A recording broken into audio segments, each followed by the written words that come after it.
So I'm back, folks. I'm here at the Cesar Chavez Park in Sacramento, where Kimberly Ellis just arrived, and she is going to be addressing her delegates.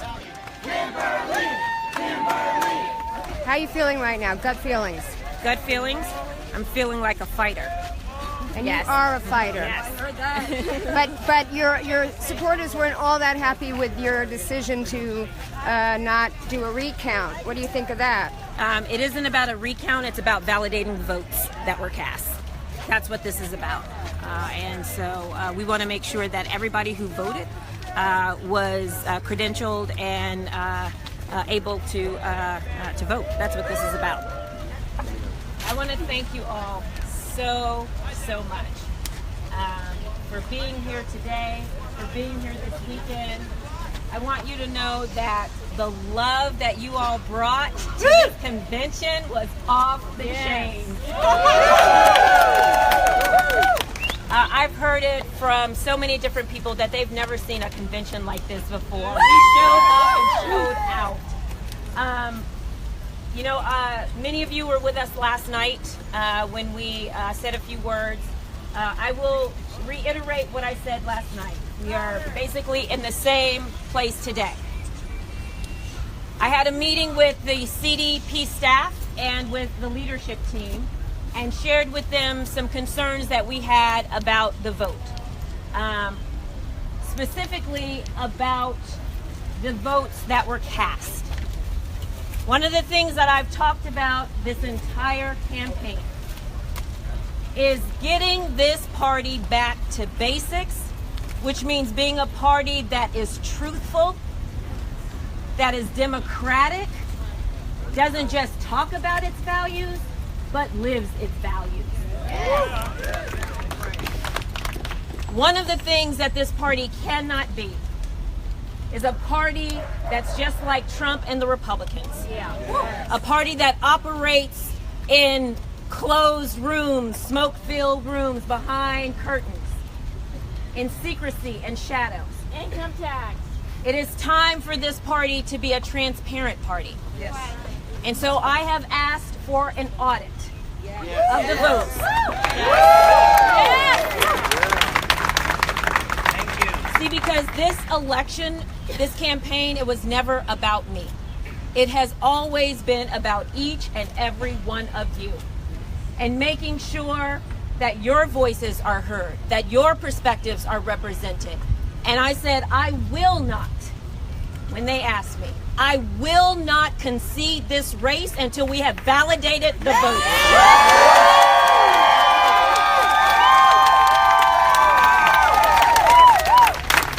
And so the quicker you get me that paperwork, the quicker we can get this started.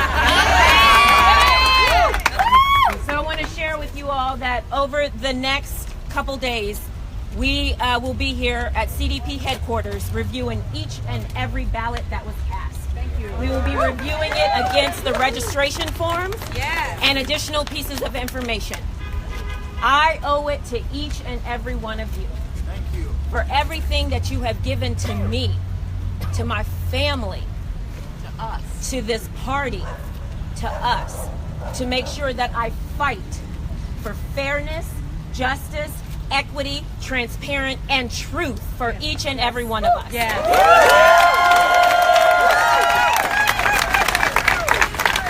So you have my word that I will make a final statement after I've had a chance to review all of the information. But until then, I want you all to know this fight is not over. And when I say this fight, I mean this movement that we have created together. It is growing stronger and louder and more powerful each and every day. Yes. And as long as we can continue to stand together and be willing to fight for one another, then the powers that be have no other choice but to listen to us. And so I want to ask that you all continue to stand with one another. Do not leave Sacramento. Do not leave this convention sad and downtrodden. I want you to know that in this moment, someone said something that someone said right after the election in November, that it feels dark, feels sad. feels cold. I want to remind you all, I want you to have faith in knowing and remembering that it is always darkest before dawn. Yes.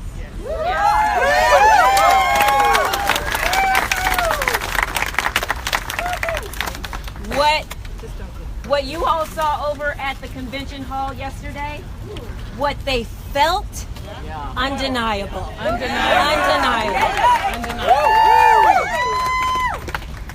And so we need to continue with this movement.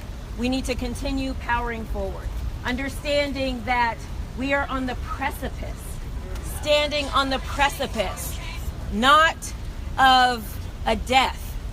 This is not the darkness of the tomb, but this is the darkness of the womb. We are on the verge of a rebirth of the Democratic Party, and it's because of reaching out. Kimberly, Kimberly, Kimberly, Kimberly, Kimberly, Kimberly, Kimberly, Kimberly, Kimberly, Kimberly, Kimberly. So I know many of you have flights to catch, you have trains to catch, and carpools to get back to where you're going. Keep your chin up. Keep your chin up. This is not the first time that we have fallen down. We know to get back up, dust ourselves off, and get back in the saddle. Yeah. So I'm totally sticking around in the park. So if you all want to talk and converse and dialogue, I'm happy to do that. But for those of you who need to get going, please do travel safely. Thank you all so much for the love. And we will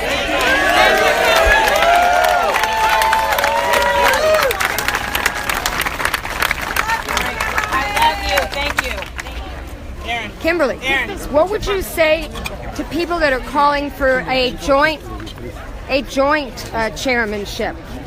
Would you do that? Excuse me, ma'am. Excuse me, please. What? Does that seem like a reasonable thing to ask you to do? Excuse me. I'm not sure if that's on the agenda at the moment. What? I'm not sure if that's on the agenda right now. Well, I know, but That's a good question, but right now we're just trying to make sure that we get the focus on the recount. That's our main focus right now. Right. Are you Kimberly's husband? How does this feel to you? It's hard to describe, but we're enjoying the journey. You must be very proud of your wife. More than proud. Proud is an understatement. How do you feel she handled the pressure? There's immense pressure during this campaign. I think she handled it better than any politician I've ever seen under pressure. Now, there were some Kimberly, I'm a Bernie supporter and a Kimberly. There were some Kimberly supporters there that felt that she should have done a recount. And that, you know, it seemed like her working out this deal, which is not a deal, it's just an agreement that the votes would be validated, was reminiscent of Bernie kind of working with the Hillary campaign during the Philadelphia convention. Felt like that. You're an not saying that amazing it was husband. like that, but they wanted her to go farther, in other words. Well, one thing about Kimberly is she's not Hillary Clinton. A lot better. Well, no, Kimberly is the Bernie in this analogy. Yes. No, Kimberly is the Kimberly. No, but in the analogy, which you obviously didn't hear. Yeah, go on. Yes. Kimberly is the Kimberly. Please convince her. If this doesn't happen, let's go for governor. From the people I heard, other than Delaney, she is the best one. So please convince her. I'm from the Central Valley, and we'll give her all the help we can. Governorship, that's a good idea. What about Challenge I'll Feinstein? definitely let her know. So people wanted her to go farther, but this is about as far as she can go right now. So what happens if the votes get validated and Eric does win fair and square? She's fine with that? There's no way Eric won fair and square. That's literally impossible. Through our data check and through our statistical breakdown, he would have had to have every single person that was recognized to vote for him show up.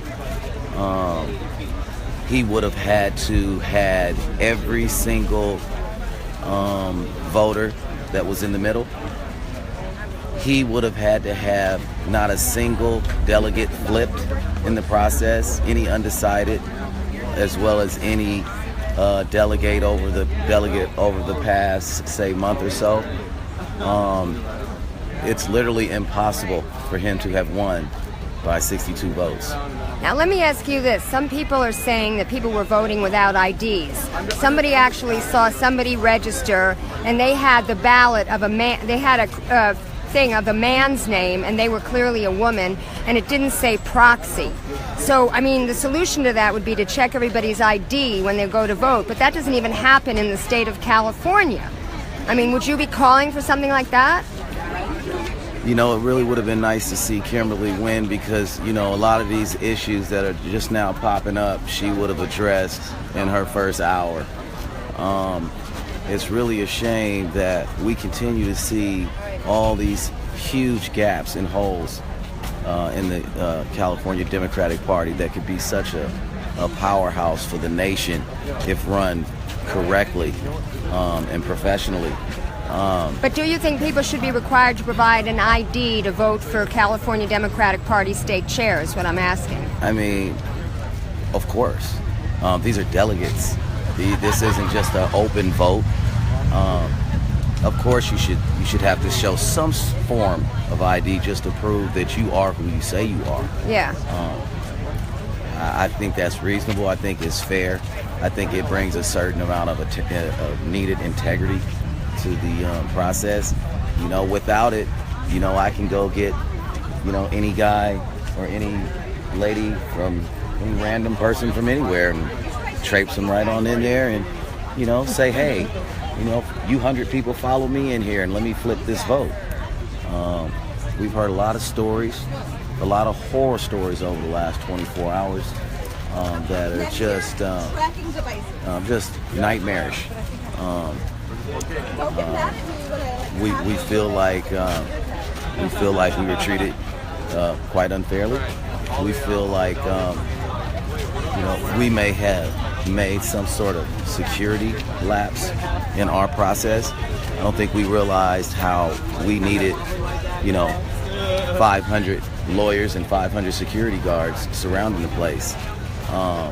The groundswell was enormous. Everyone knew, you know, who had the momentum, who was to win this race. Not just from the speech yesterday, that was incredible, on the floor of the Democratic National Convention Center, but before we even made it down here to Sacramento, the numbers were very, very promising. Yeah, I mean, it's clear that all the energy, all the emotion was for Kimberly. But, you know, those Eric Bauman people are very crafty. And, of course, I confronted Kevin DeLeon 2 nights ago at the California Environmental Caucus, and I said, is it true that you instructed your 30 delegates and your 26 Democratic state senators to vote for Bauman, and if so, would you release them to vote their conscience like Anthony Rendon did? And his answer was, my delegates are going to vote the way they're going to vote, which was a non-answer, although today I pressed him again and he said, sure, they could vote the way they want. But you know how these things work. It's kind of what is unsaid more than what is said, right? Like, these people know that they're not going to advance in the party, they're not going to have their bills heard unless they vote with the way their leader tells them to vote. You know, it's just part of a system that needs to be changed. Yeah. It's part of a process that we had an opportunity to put a lady in charge that was going to redefine how the system works. A lady that was going to come in and tear the roof off of the place in a good way that benefits every person on the ground. You know, not just you know, the people in the suites and the top of the buildings. You know, I think it's just a shame that California had an opportunity to, use Kimberly Ellis for things that they couldn't even imagine. That would just benefit so many people. I think it's a really lost opportunity for the California Democratic Party. I think that, I think that they should have gave her a fair race. I think that it shouldn't have been any backroom politics involved in this vote. Now let me ask you this. If they do the validation and they find that she comes like a handful, like less than 5 votes apart, for example, and Eric Bauman offers her like a joint chairmanship, would she accept? I mean, she's learned so much over the past 24 hours that that's probably something I couldn't speak for her on. She's being offered all sorts of opportunities at this point, and she's been offered all sorts of opportunities throughout this process over the past 2 years. But she's been there has definitely been an influx of interest in her over the past 36 to 72 hours. Well, she's a fantastic politician. I have to say, I've been covering her campaign since the beginning. I've live streamed her Los Angeles kickoff. I live streamed a debate that she was in. I've edited videos for her. And she is practiced, she is polished, she is passionate, she knows her issues. I mean, it is a great loss for the California Democratic Party not to get her. I only even got back involved with the California. I mean, I was never involved with the party. I was never involved with the party nationally. I just ran as a delegate for Bernie. And I didn't run as an A Dem, but I stayed involved in this election because I personally was bullied by Eric Bauman. And I know what kind of leader he is. He's not the kind of leader that can unify the Bernie and the Hillary wing of this party. It is critical that even though Kimberly was a Hillary supporter, all the Bernie-crats aligned behind her. And that shows the kind of unity that she could have brought to this party. So it is a lost opportunity. What is your name? My name is James. All right, James Ellis? James Fuller. James Fuller, okay. Yes, James Fuller, James Leonard Fuller, Jr. Okay, so you just heard it first. My exclusive interview with Kimberly Ellis's husband, James Leonard Fuller. Thank you very much, and good luck to you and Kimberly, whatever you guys decide to pursue next. Hopefully, the validation will show that she won this election, and we will take this party into a new direction. The fight is not over until I don't want to say fat lady. It's not. I don't really like to. I'm not a male chauvinist pig in any way. I'm the youngest of 3 sisters. But this fight is not over until the final trumpet blows. Let's say that. All right. Thank you, James. Kimberly Ellis has been mobbed, and I haven't been able to get exclusive interview with her, which is not so exclusive because a lot of people have already gotten to her. But I think it's really interesting to hear the perspective of her husband, who has been with her this entire way. And we have Jillian Molina, who has housed me, wearing the LA for Bernie shirt that I brought her. This is an LA for Bernie shirt that we made up as a fundraiser. You can see it's got a pot leaf over the eye. This was for our dispensary outreach program. This is Morgan. She's an best organizer. She is, and so quiet and humble. I know. She's amazing. You're out there knocking on those doors. I love her. Yeah. Oh, wow. All right, so we're just eavesdropping. Yeah. By the way, I was there present for her election, and I watched the cheating that was happening.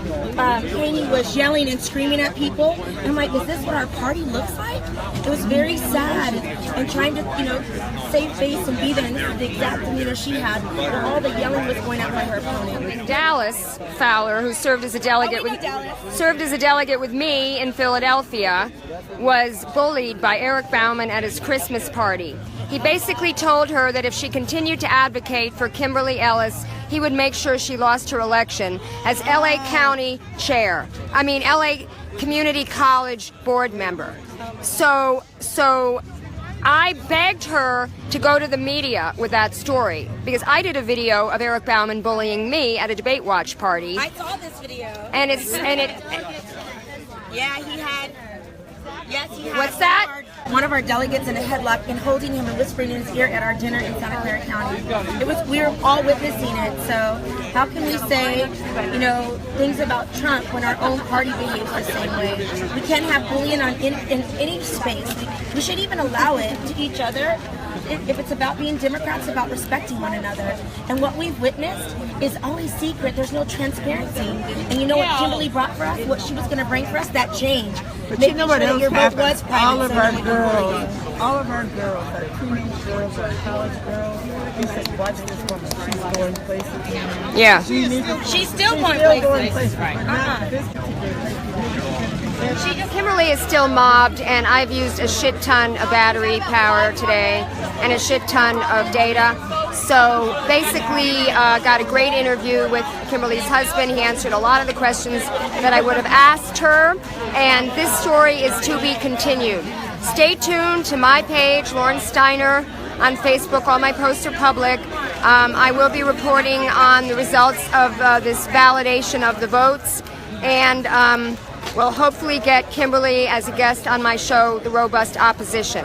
Subscribe to me on YouTube, follow me on Twitter, Lauren_Steiner, and let's keep resisting, but not the fake resistance sponsored by Indivisible and the George Soros people. The real resistance, which is based on the issues. The Democratic Party is not going to get back in power in 2018 if they keep talking about fear of Trump and Russia. We have to talk about single-payer health care, affordable housing. You saw how popular that resolution was. Combating climate change, living wage. You heard about that earned income thing. We should also be talking about a basic guaranteed income. Congressman Ro Khanna talked about that on my show a couple of weeks ago. So there's a lot of things that we need to be doing for the 99%, and if the Democrats don't start talking about a positive program, they're going to lose in 2018 just like they lost in 2016. So thank you very much. This has been Lauren Steiner reporting from Sacramento at the California State Party convention, where we just narrowly lost, although we are validating the votes, the chair's race between a transformative candidate, one who was supported by Bernie supporters and Hillary supporters alike, who could have united the party, lost to boss Bauman, Eric Bauman. He was an old-style party boss who bullies, intimidates, and threatens his people in order to get his way. Not to mention taking money from Big Pharma, $12,500 a month to defeat Prop 61, a ballot initiative that would have lowered prescription drug costs for 14% of Californians. I don't think that the party is going to be unified behind him, but we will see.